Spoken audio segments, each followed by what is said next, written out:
Voilà, je vous invite à prendre vos Bibles en Ésaïe.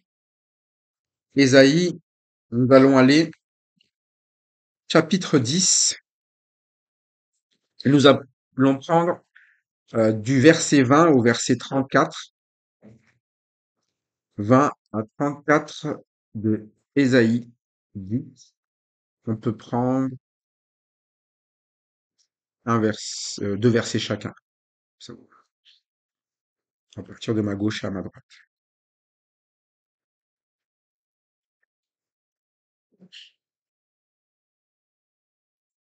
Enfin, en ce jour-là, le reste d'Israël et les réchappés de la maison de Jacob cesseront de s'appuyer sur celui qui les frappait. Ils s'appuieront avec confiance sur l'Éternel, le Saint d'Israël. Le reste ne reviendra, le rêve de Jacob au Dieu puissant. Même si ton peuple Israël est tombé au sable de la mer, seulement reviendra. La destruction est décidée, elle déborde de justice. Et cette destruction est décidée, c'est l'Éternel qui maître de l'univers l'accomplira dans tous les pays. Cependant, ainsi parle le Seigneur, l'Éternel des armées. Ô mon peuple qui a du fonction, ne crains pas l'Assyrien. Il te frappe de la verge et il lève son bâton sur toi. Comme tu les Mais encore un peu de temps et le châtiment cessera. Puis ma colère se tournera contre lui pour l'exterminer. L'Éternel des armées agitera une fouet contre lui comme il frappa Madian, au rocher d'Oreb. Et il même qu'il lèvera son bâton sur la mer, il lèvera encore comme en Égypte. En ce jour, son fardeau sera au-dessus sur les côtes, et son joug dessus ton bouclier de ne laisse pas éclater les yeux. Il marche sur Ajat, traverse Migron, ouest Sébagal à Migmash. Il passe le défilé, il couche à Geba, Ramaton de Gibéa, la ville de Saoul, prend la fuite. Salvar, Trigodalit, Angarlaïs, Avoatoire, Anamot, Magmena, l'espèce, les habitants de Guédou sont enfouis. Le même jour, il fait halte à Nord et menace la montagne de la ville de Sion, la colline de Jérusalem. Voici que le Seigneur l'Éternel, le maître de l'univers, brise les branches avec violence, les plus hauts arbres sont abattus et les plus élevés sont jetés par terre. Il renverse avec le fer les taillis de la forêt, et le Liban tombe sous le puissant.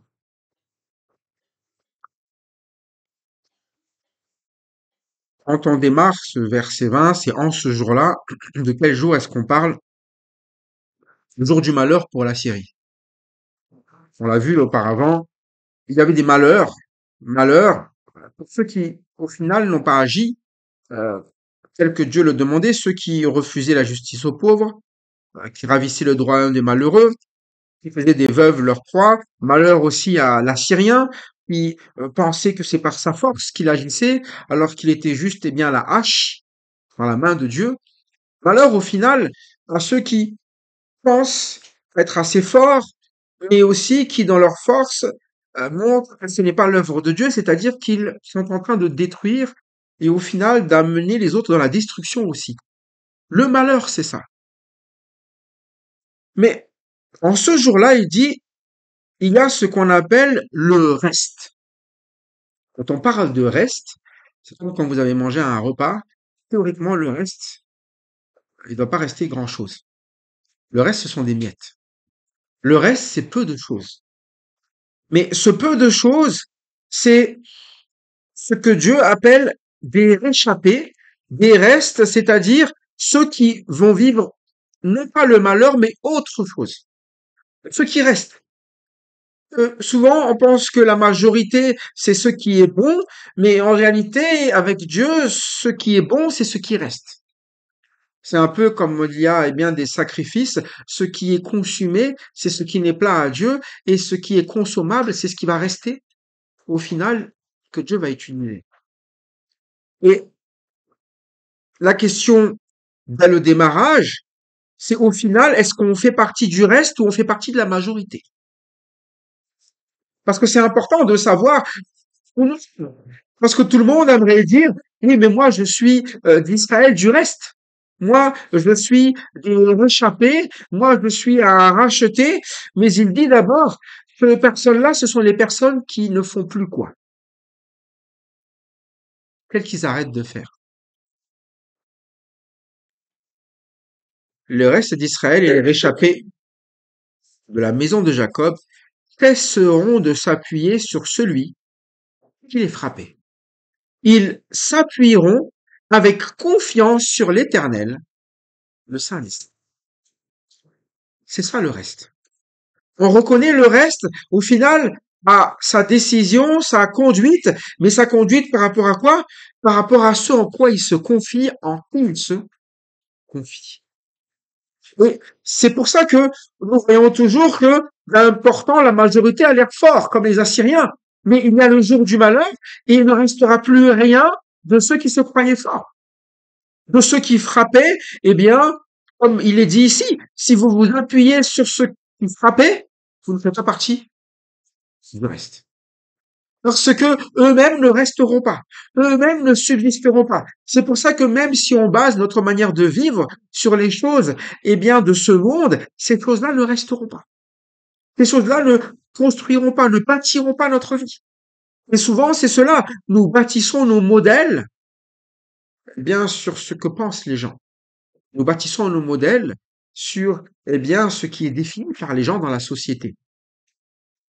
On regarde aujourd'hui ce qui est fort dans la société, ce sont des principes de ce qu'on appelle d'égalité, une égalité au final où l'histoire c'est chacun fait ce qu'il veut et chacun, eh bien, de ceux qui font ce qu'ils veulent, doit être quoi? Soutenu et soutenu par tout le monde. Grosso modo, si quelqu'un prend une mauvaise décision, il faut que tu dises que la décision qu'elle prenne, elle est bonne. Si quelqu'un, eh bien, est en train de désobéir à Dieu, et c'est bon, il faut que je dise, c'est bon, continue. C'est bon, va sur cette voie-là. De toute façon, on n'a pas besoin de Dieu dans notre vie. On n'a pas besoin de suivre le Seigneur. On n'a pas besoin d'écouter la parole. On n'a pas besoin, on a besoin simplement de nous d'être forts. C'est la philosophie d'aujourd'hui. Quand on regarde aussi les décisions où les personnes ne veulent pas écouter Dieu en se disant, moi je ne suis pas ce que Dieu a créé, je suis autre chose, ou une autre personne, ou une autre nature, c'est toujours pareil. C'est-à-dire qu'à un moment donné, ce qui est fort aujourd'hui, c'est ça. Ce qui est de la masse, c'est ça, mais ce sont des choses où, au final, vous voyez que quand vous ne suivez pas cette voie, vous êtes frappé.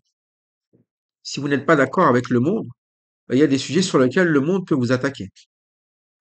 Parce qu'il considère que ces voies-là sont les voies qui sont les plus importantes, ce sont les voies qui sont simplement de se retirer loin de Dieu.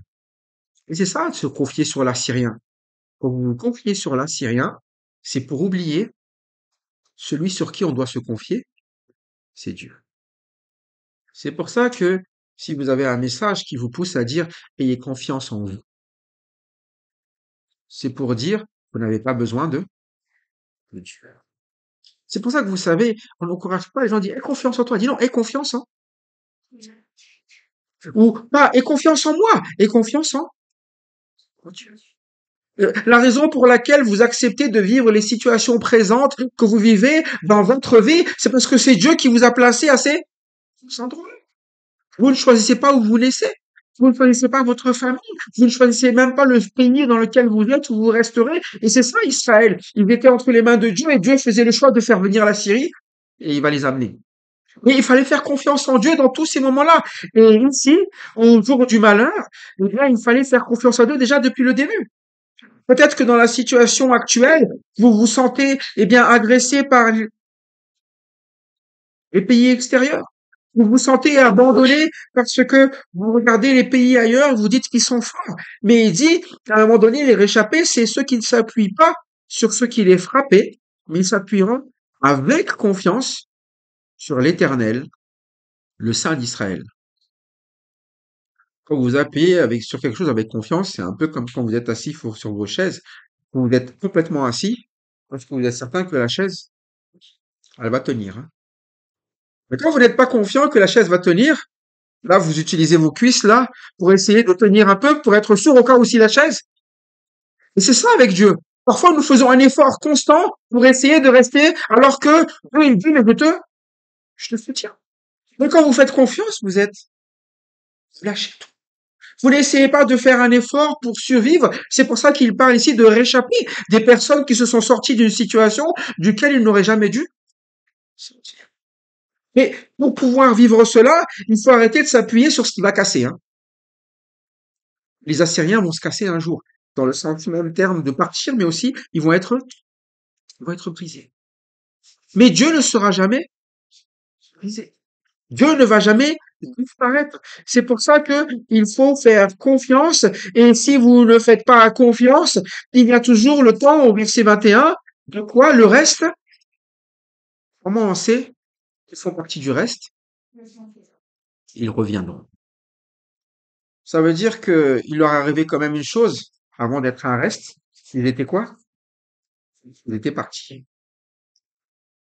Et c'est ça qui est bon avec la parole de Dieu. C'est que partir n'est pas quelque chose où c'est la fin. Ce qui est important surtout, c'est de quoi? C'est de revenir. Où que vous soyez, quel que soit ce que vous vivez, quelle que soit la situation, il faut revenir, et revenir, c'est ça le reste, revenir parce qu'on sait que celui vers qui on vient, il est comment? C'est le Dieu commun. C'est-à-dire que c'est lui qui est totalement capable. Pourtant, la Syrie est un pays, quoi, cette période? Puissant. Quand vous regardez, aujourd'hui, quand on définit les endroits les plus sécurisés, on appelle ça des pays puissants. Un pays puissant, c'est un pays qui est puissant économiquement, qui est puissant, eh bien, dans ses armements, qui est puissant dans tous les domaines. Là, vous vous sentez en sécurité dans ce pays-là en se disant, ah, il va jamais m'arriver de problème. Heureusement que je suis pas né dans ce petit pays. Mais là, il y a plus que un pays, il y a Dieu qui est puissant. C'est-à-dire qu'à un moment donné, on devrait être reconnaissant, être eh bien de ceux qui sont du peuple de Dieu. C'est ce que Israël aurait dû faire. C'est pour ça que là, ils reviennent. Ils reviennent parce qu'à un moment donné, on se rend bien compte que ailleurs, les choses sont comment? Pas vraiment puissants, hein. Je me suis assis et à un moment donné, la chaise, elle a fini tout de même pas. Ok. Je me suis installé et j'ai vu ce qui me suis arrivé. Et c'est ça le problème souvent, c'est qu'on attend, eh bien, de vivre le malheur avant de revenir. Certes, on reviendra, mais comme un reste, comme ce qui reste. C'est-à-dire qu'on aura beaucoup perdu aussi. C'est pour ça que dans le jour présent, déjà, Dieu essaie d'appeler le peuple d'Israël à revenir simplement. Mais revenir dès le moment où ils entendent le message. Le reste reviendra. Mais il doit revenir maintenant. Pourquoi il doit revenir? Quand ton peuple, ô Israël, serait comme le sable de la mer, un reste seulement reviendra. Et parfois, on se dit, comme on est très nombreux, on est comme le sable de la mer, on se dit, ça va, on est Israël, on est grand, on est des peuples. C'est un peu aujourd'hui, quand on regarde l'église, on se dit, ah, mais c'est bon, il y a beaucoup, eh bien, de personnes qui parlent de Dieu, qui annoncent Dieu, qui vivent Dieu. Pourtant, la Bible dit qu'il y aura forcément toujours un reste. Un reste, ça veut dire que tous ceux qui disent Seigneur, Seigneur ne sont pas forcément Seigneur. C'est la parole même. C'est pour ça que on ne doit pas simplement se dire, mais c'est bon, moi je sais que j'ai déjà le nom et maintenant j'ai ma vie de tous les jours, je continue à la vivre comme si j'avais pas le Seigneur. C'est pour ça que dès le départ, il est dit le reste, c'est ceux qui s'appuient sur l'Éternel avec confiance. Parce que au final, tout le peuple s'appelle comment? Israël, hein. C'est pas parce qu'ils portent tous ce nom d'Israël que tous vont survivre. Il n'y aura qu'un reste. C'est pour ça qu'à un moment donné, si vous vous confiez en un statut, c'est l'erreur. Il faut vous confier en l'Éternel. Il faut vous confier en sa promesse, en sa demande, en ce qu'il vous dit. Et ce qu'il dit, c'est reviens d'abord. Si tu ne reviens pas, tu n'auras rien à écouter. Si tu n'as rien à écouter, eh bien tu n'auras rien à vivre avec l'Éternel. C'est pour ça qu'à un moment donné, l'Éternel ne se tait pas lorsqu'il parle à son peuple. Il lui indique toujours tout ce qu'il y a à vivre, parce que on connaît très bien ce qui se passe lorsqu'on n'écoute pas l'Éternel. On l'a vu déjà pour les Assyriens, on l'a vu pour Israël depuis. Malheur, malheur, malheur. Mais le reste n'est pas censé vivre le malheur, il est censé revenir, et revenir pour éviter ce malheur, et le malheur, c'est quoi? Verset 22, à la fin, 22-23, La destruction. la destruction. Une fois on avance en pensant qu'on survivra à tout, hein. Vous savez, c'est un peu comme ça quand on est jeune, on a peur de rien, hein. En tout cas, on a moins peur que quand on vieillit. Il y en a qui ont un peu plus peur que d'autres. Qu'est-ce qu'on aime bien faire souvent quand on a un certain âge? On aime bien les choses à sensation, hein. On n'a pas peur de sauter en parachute, on n'a pas peur de sauter de l'élastique, on n'a pas peur, on défie à tout instant la mort. Et plus vous avancez en âge, plus quand même vous vous dites, c'est peut-être pas si censé que d'avoir fait ça. Parfois, on fait, mais c'est un peu cela, c'est qu'on s'imagine jamais qu'il y a la destruction, mais en avançant dans la vie, on se rend compte qu'il y a des dangers. On se rend compte qu'il y a réellement des gens qui meurent. Et plus vous avancez en âge, plus vous voyez des gens quoi. Donc vous savez que la mort, elle est là, hein. Et parfois, on est là, hein. On avance tous les jours en pensant qu'il n'y a jamais de problème, mais c'est justement là où on voit que, eh bien, le malheur de ceux qui ne suivent pas le Seigneur, on se dit, peut-être que j'arrête cette manière de vivre, de toujours me confier en moi, confier dans les autres, confier, mais de se confier en l'Éternel, ça veut dire quoi? D'être à l'écoute, au final, de ce qu'on appelle. Son appel déjà à venir ou à revenir, c'est-à-dire que ma vie doit toujours se passer où? En s'appuyant sur lui.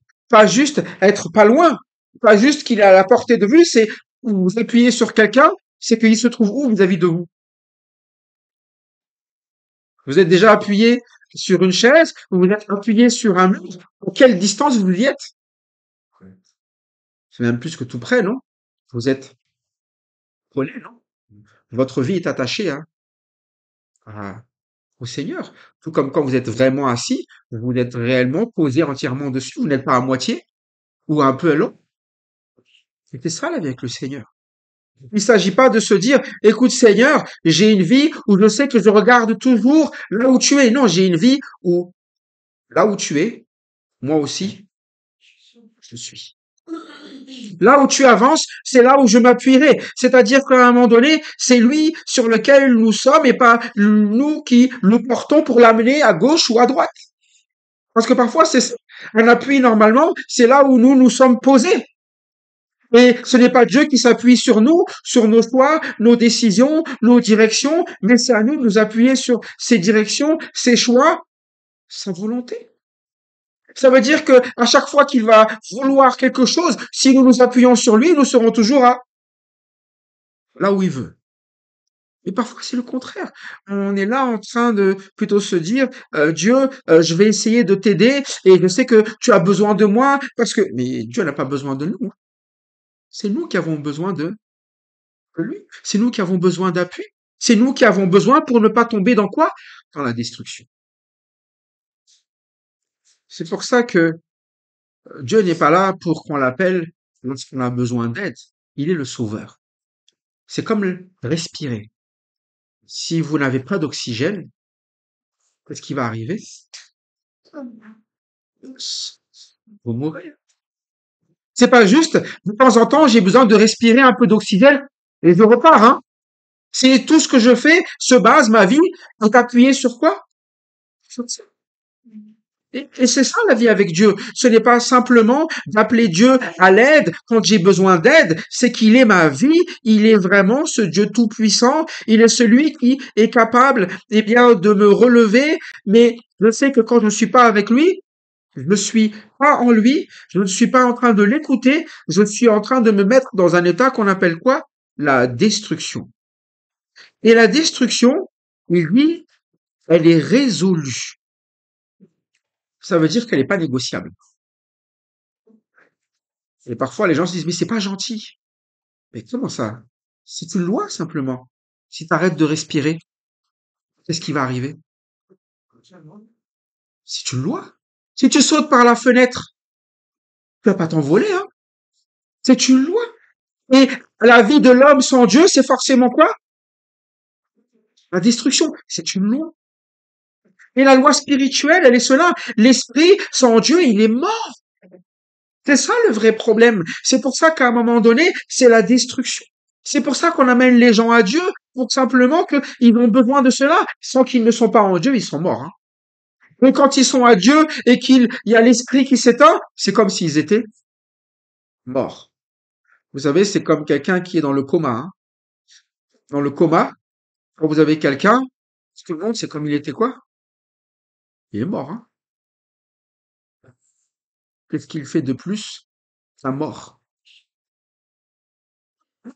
C'est rien. Certes, on voit des signes vitaux. Certes, il respire, mais qu'il soit sur un lit pendant 10 ans ou dans une tombe pendant 10 ans, personne ne peut avoir de relation avec lui. Et ça, c'est la vie des chrétiens. C'est pour ça que dans la Bible, il ne dit pas forcément que le chrétien est mort, mais il dit réveille-toi, toi qui dors, réveille-toi d'entre les. Il y a les morts, mais il y a ceux qui dorment. Et les deux, ils ont l'impression qu'ils vivent de la même façon. C'est pour ça qu'à un moment donné, oui, peut-être que l'Assyrien va mourir, mais toi, en attendant, tu vis comme si tu étais mort. Tu t'appuies pas sur Dieu. Et dans toute ta vie, eh bien, tu vas vivre quoi? Ben, il va te frapper, tu vas souffrir, et tu vas vivre le malheur en même temps que. Tu vas vivre la destruction, quand même. Il faut le reconnaître, hein. Vous avez déjà vu quelqu'un qui reste allongé et qui ne bouge pas pendant des années? Qu'est-ce qui arrive à son corps? C'est trop fini. Il s'atrophie. T'as aussi quoi, là? Quand tu fais quelque chose, t'as des escarres. C'est de la destruction du corps, hein. Il est vivant, certes, mais dans ses membres, il est totalement en train de périr. C'est notre vie souvent. Lorsque nous nous éloignons de Dieu, dans nos membres, nous sommes en train de périr. Dans notre vie spirituelle, nous sommes en train de périr. Et c'est comme des morts. Hein. C'est pour ça qu'il leur dit, il y a un reste. Ce reste-là, ils reviendront. C'est comme si des choses nouvelles vont avoir. Mais les autres, ce qui est résolu est résolu. C'est la loi de Dieu. Tu vas être détruit. Cependant, ainsi parle le Seigneur, l'Éternel mes armées, dit verset 24, ne crains pas l'Assyrien, il te frappera de la verge, et il lève le bâton sur toi comme faisaient les Égyptiens. Mais encore peu de temps, et le châtiment cessera, puis ma colère se tournera contre lui pour l'exterminer. Le message ici, c'est que on veut s'appuyer souvent sur l'Assyrien, qu'on a peur de l'Assyrien. C'est comme un peu comme avec le monde. Vous savez que si vous ne suivez pas le monde, ben, le monde risque de vous haïr. Donc on a peur, donc on se dit, faut se mettre dans le moule. Hein. On craint le bâton. On craint d'avoir à témoigner d'une vie qui se confie en Dieu. On craint de regarder comment la société va nous observer si on met en pratique la parole de Dieu. Parce que si on met en pratique la parole de Dieu, la manière dont on s'occupe de nos enfants, la manière dont se fait le couple, la manière de vivre, nos priorités, la manière de dire qu'est-ce qu'on aime plus que tout, c'est Dieu au-delà même, et bien de lien avec les autres. On est parce qu'on se dit, les gens vont penser mal de nous, ils vont nous taper en disant quoi? C'est comme ça, vous êtes des gens méchants, vous êtes des gens qui ne comprenaient pas, vous êtes des gens... Mais Dieu, il nous a fait comprendre pourquoi est-ce qu'il faut d'abord s'appuyer sur lui, il nous a fait comprendre pourquoi il faut obéir à ses paroles, c'est parce qu'on se détruit. Mais à un moment donné, quand on a peur, on commence à faire comme les autres. Parce qu'on se dit, comme ça, au moins, personne ne nous embête. Mais il dit une chose ici, ce sont ceux qui seront frappés de la verge des Assyriens, comme avec les Égyptiens, ces personnes-là, ce sont ceux-là les restes. C'est-à-dire les personnes qui, au final, ne seront pas assimilées à cette population, mais seront sorties de cette population. Moïse, au début, il était prince d'Égypte. Hein. Il faisait pas partie de ceux qui étaient là pour être délivrés. Il était plus partie de ceux qui vivaient déjà bien en Égypte. Hein. Mais à un moment donné, il s'est associé à un autre peuple que le peuple égyptien. C'est son peuple. Il s'est associé aux Israélites. À partir de ce moment-là, lui-même avait besoin de quoi? De sortir aussi du pays d'Égypte. Mais au final, s'il était resté un prince d'Égypte, il aurait été toujours été associé au prince d'Égypte. L'Égypte qui est un pays comment? Et en plus, lui, il était quoi? Donc, parmi les puissants, il était des puissants. Mais à un moment donné, c'est ça. Quand vous prenez la décision de suivre le Seigneur, les gens vont trouver ça un petit peu stupide, hein. Tu es passé d'un peuple puissant à un peuple de quoi? C'était qui les Israélites par rapport aux Égyptiens? Donc un sous-peuple, hein. Et parfois, c'est ça les regards que les gens vont avoir lorsque vous donnez votre vie au Seigneur, lorsque vous le suivez, ils vont vous prendre pour des gens qui sont des moins qu'eux. Mais parce que ce reste-là a été sorti d'Égypte. Et qu'est-il arrivé à l'Égypte? Quand les soldats ont poursuivi, qu'est-ce qui leur est arrivé? Ils ont été quoi? Détruits, non? Mais c'est ça le reste. Le reste n'avait pas de force, il était faible, tout ce que vous voulez, mais ils ont simplement accepté de confier leur vie entre les mains d'eux. C'est pour ça que c'est un reste qui est sauvé. Mais tous ceux qui, eh bien, ne confient pas leur vie en Dieu seront détruits. Détruits à cause de quoi? Eh bien, à cause de la colère de Dieu qui est simplement se tourne vers ceux qui se refusent, eh bien, à sa parole. C'est-à-dire que si tu refuses Dieu, tu vivras sans Dieu. Si tu vis sans Dieu, c'est comme si tu vis sans oxygène. Tu seras forcément quoi? Détruit. C'est juste une loi simple. C'est pour ça que dans nos vies, en tant que chrétiens, nous devons absolument, eh bien, toujours regarder nos décisions, si elles sont des décisions parce que nous nous appuyons sur Dieu et que nous voulons que suivre Dieu là où Dieu veut que nous soyons, ou nous voulons simplement, eh bien, amener Dieu ou plier Dieu à nos décisions ou à être, eh bien, de ceux qui sont forts et pas être de ceux qui sont un reste et faibles. Mais c'est la promesse de Dieu, hein. Si tu n'acceptes pas le châtiment, lui, c'est quelque chose qui peut être dur à porter, mais la différence entre le châtiment et la destruction, c'est quoi? Le châtiment, il va lui arriver quoi? Le passage. Et c'est ça être un esclave, hein. C'est un châtiment, non? Le châtiment, il va arriver quoi? Il cessera. Par contre, la destruction, elle est quoi? Elle est résolue, hein. Il va pas l'enlever, hein. Un châtiment, c'est ces douleurs que nous vivons lorsque nous sommes esclaves, lorsque nous vivons des situations, parce que nous avons suivi le Seigneur plutôt que d'avoir laissé le monde nous gagner. Ce sont des châtiments, c'est vrai. C'est dur à vivre. On va se faire taper dessus comme les Assyriens, mais ce n'est rien, ça va cesser. Mais la destruction, elle est fatale, elle est résolue. C'est pour ça qu'à un moment donné, vous avez la parole qui dit que nous souffrons pour peu de temps. Qu'est-ce que peu de souffrance par rapport à la gloire éternelle, dit la parole de Dieu? Parce que ce n'est que des choses qui vont cesser. Toutes ces choses que nous voyons ici, que nous vivons ici, qui sont des choses douloureuses, des choses passagères, des choses éphémères, les, ceux qui vont vivre, ceux qui ont, eh bien, cette colère, cette détermination de Dieu, eh bien, qui est que sans lui, il y a une destruction qui va être éternelle, c'est rien. Mais il est promis, l'Éternel des armées agitera le feu contre lui. C'est la colère de l'Éternel qui va exterminer, eh bien, les Assyriens. De la même manière que il a frappé d'autres encore auparavant, comme Madian, comme il a, eh bien, corrigé, je dirais, ou plutôt détruit ceux qui étaient vraiment à l'opposition par rapport à lui. Mais il compare aujourd'hui la Syrie à quoi?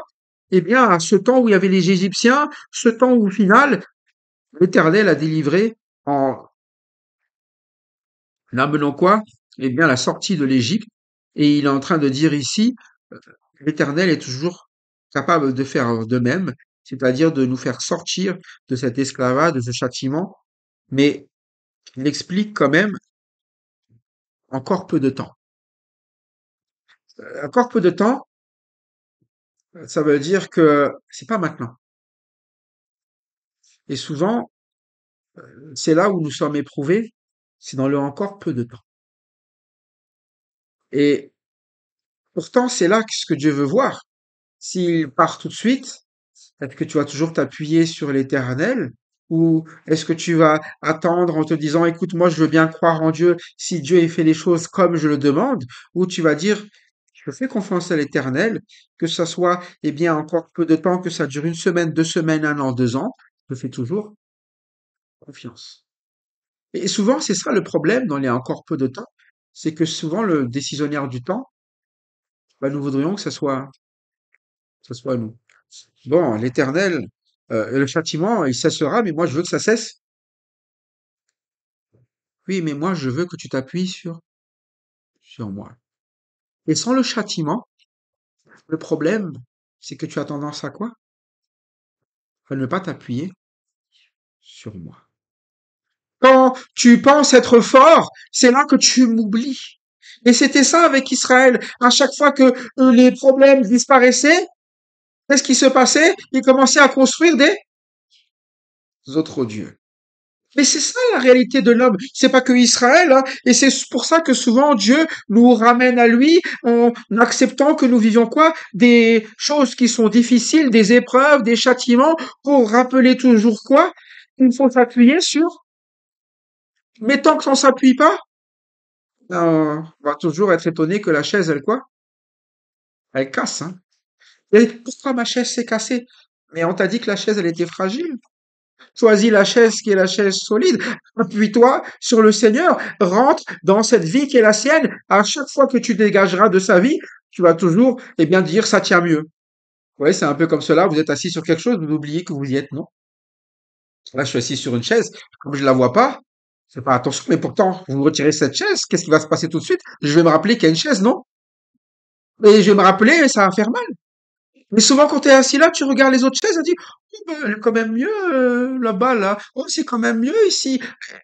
Mais ça fait combien de temps que c'est là qui te fait tenir? Et c'est ça la vie avec Dieu. Nous avons tendance à l'oublier parce que c'est devenu une vie normale qui nous soutient. Le jour du salut, pourtant, nous avons vu cela comme étant quelque chose de extraordinaire. Mais quand nous voyons comme cela comme normal, ben, nous nous appuyons plus. Nous disons, ben, écoute, je peux m'en passer. Parce que ça fait partie, eh bien, de notre quotidien. Mais c'est pour ça que nous avons besoin parfois que l'Éternel nous rappelle les choses. Et quand vient le châtiment, c'est que c'est le moment de nous rappeler de l'essentiel. Si vous avez une difficulté dans la vie, si vous avez des moments, il dit c'est un châtiment, il cessera. Mais surtout dans ce moment-là, fais partie du reste. Ne t'appuie pas sur l'Assyrien, appuie-toi sur l'Éternel. C'est là justement, il faut que tu te rappelles de cela. De où est-ce qu'il faut que tu sois installé, où il faut que tu sois assis. Parce que rappelle-toi toujours, l'Assyrien va être frappé. Et quand il sera frappé, bah, si tu étais assis sur l'Assyrien, tu tomberas avec l'Assyrien. Et c'est pour ça que vous savez, Dieu, il ne cesse d'appeler à revenir. Et parfois, nous sommes capables de lui dire, je reviendrai plus tard. Je te promets, Seigneur, quand j'aurai plus de temps, je m'occuperai de tes affaires. Ça, c'est nous. Je te promets, Seigneur, et il est obligé de nous frapper, pourquoi? Seigneur, délivre-moi. En fait, tes affaires, c'est ce qu'il y a de plus important.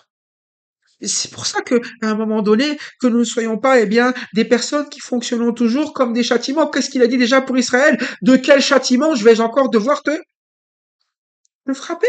C'est ce qu'il dit dès le démarrage. C'est-à-dire que tu n'apprends que par des. Pourtant, il nous demande d'apprendre par quoi à la base? Il y a deux façons d'apprendre quelqu'un hein, dans l'éducation, dans le proverbe. Il a dit le sot, que vous lui donnez d'apprendre par les coups. Comme il comprend pas, vous savez, c'est un peu comme avec, je sais pas si vous avez déjà vu des parettes avec des bœufs ou avec des animaux pour leur faire comprendre où est-ce qu'il faut aller, avancer. Vous êtes obligé de quoi? Vous avez déjà vu les courses de jockey, là, ils ont un truc à la main là. À chaque fois pour faire avancer, ils sont obligés de truc. Sinon, il est capable de pas avancer. On peut pas avancer assez. Parfois nous sommes comme ça. Normalement, on devrait avancer. Comment nous? Tu peux avancer, s'il te plaît? Normalement, on devrait juste faire quoi? Ah oui, on avance. On est capable de communiquer avec nous. C'est pour ça que Dieu nous a pas fait comme n'importe quel animal. Il nous a fait à sa ressemblance pour pouvoir quoi? Communiquer avec nous, non? Pour que nous puissions vivre ce qu'il a à nous faire vivre. Et c'est pour ça qu'il nous a donné son esprit. À un moment donné, c'est pour que nous ayons une vie en commun avec lui. Mais si on fonctionne toujours comme les animaux, hein, c'est ça le souci. C'est pour ça qu'il apprend à ce peuple Israël, ce qu'il dit depuis toujours. Il le chante, hein. Bernard, il sait jouer au piano, hein. C'est sa spécialité, celui-là. Écoute, Israël. Et Dieu a toujours voulu que nous avancions par l'écoute. La première chose qu'il a fait avec Adam, c'est de lui parler, de lui dire les choses. Et c'est ce qu'il fait avec nous. C'est pour ça que l'importance, elle est vraiment dans la parole de Dieu. Parce que il se révèle à nous et il révèle sa volonté, il nous donne où aller, quoi faire, c'est ça, s'appuyer. C'est-à-dire qu'à un moment donné, au lieu de décider de ce que j'ai envie de faire, je réfléchis à chercher d'abord où est-ce qu'est Dieu et appuyer sur Dieu. Chercher le royaume et la justice de Dieu, c'est cela, c'est vivre. Et quand je vis cela, étonnamment, ça avance, hein. Pourquoi ça avance? Bah, tu es appuyé sur l'Éternel. L'Éternel, lui, quel que soit l'environnement, il continue toujours de quoi? D'avancer, hein. Il n'y a rien qui est capable de le retenir, c'est le Dieu puissant. C'est pour ça que Moïse, quand il se retrouvait face à la mer, ça l'empêchait d'avancer. Pourtant, c'est impossible. Mais c'est ça, en fait, c'est notre Dieu. Et c'est ce qu'il est en train de rappeler ici. Peut-être que la situation actuelle, tu vois un mur, je m'en sortirai jamais avec l'Assyrien. Mais si tu te confies sur l'Éternel, quelle différence avec Moïse? S'il fallait ouvrir la mer, il suffit juste d'être sur l'Éternel et la mer va s'ouvrir. Mais c'est ça la vie en Christ. Christ est mort et ressuscité, quoi qu'il advienne. Vous savez une chose, ce n'est plus la mort qui va être victorieux. Ce n'est plus le péché qui va être victorieux. Il suffit juste de se confier en Christ, c'est-à-dire qu'à un moment donné, soyons des disciples. Un disciple, c'est quelqu'un qui s'appuie dans tout ce qu'il fait sur qui? Sur son maître, non?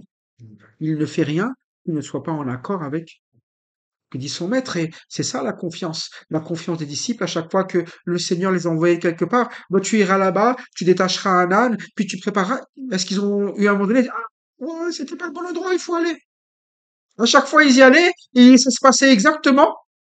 C'est ça qui nous enseigne en tant que disciples. Quand vous vous appuyez sur l'Éternel, il n'y aura pas de soucis, il n'y aura pas de destruction, il vivra, eh bien, nous vivrons, pardon, ce que Dieu voulait. C'est-à-dire que, oui, il y aura des châtiments, mais c'est pour peu de temps, mais la vie, eh bien, nous allons progresser, nous allons grandir, nous allons croître, nous allons avoir des victoires. Et ça, c'est simplement parce que c'est le Dieu puissant qui veille sur le reste qui est revenu.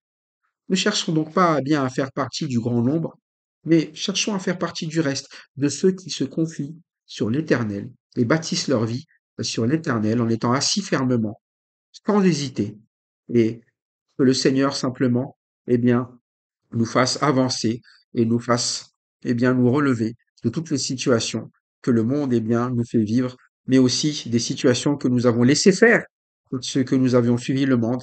Le Seigneur est capable de restaurer. C'est pour ça qu'il parle du mot revenir, alors que nous soyons de ceux qui reviennent pour la gloire de Dieu et pour notre vie. À Dieu la gloire en Christ. Amen.